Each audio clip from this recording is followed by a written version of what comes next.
Daddy, why'd they build all those pyramids? No time.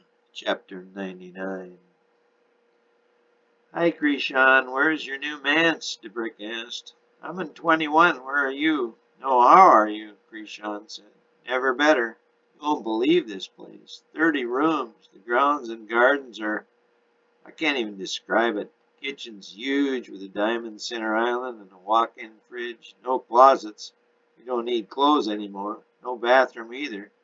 But my jacuzzi in the rose garden is unbelievable, DeBrick said out of breath. Mine's amazing too, even a private golf hole over a shark pond, Krishan said. Can you come over? My mom and dad are here, but they'll leave soon. I'll be over after I eat. My cook is preparing food I've never seen before, but the aroma is unreal. After eating the most amazing food he had ever tasted, though he did not know what any of it was, he went into hover mode and zipped the 20 miles to DeBrick's mansion. The butler, an angel, greeted him and escorted him into DeBrick's massive entry hall. There were 4 intertwining staircases that led to 4 different levels of the mansion. DeBrick stood at the top level. Each person's mansion was complete with butler, cook, and housekeeper. The angels rotated their work assignments, spending half their time on leave.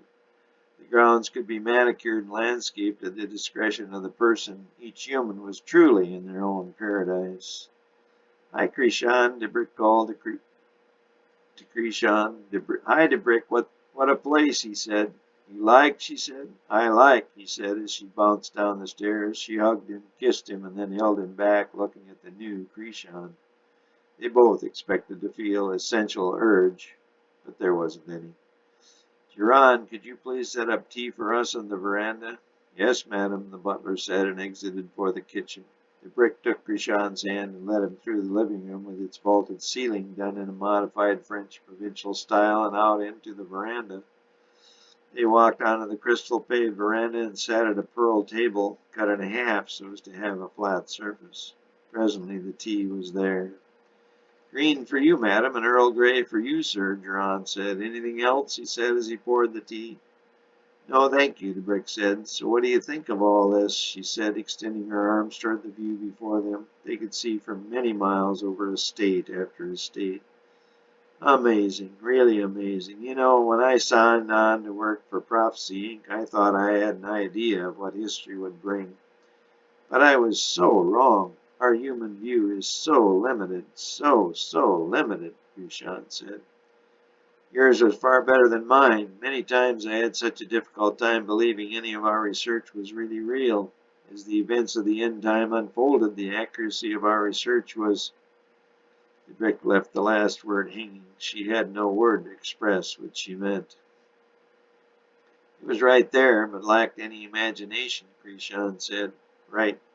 The human mind can barely scratch the surface of the mind of our God, DeBrick said.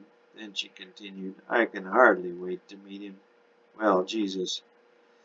I've had that privilege, Krishan said. Where? When? DeBrick said, her long brown hair swaying in the light breeze.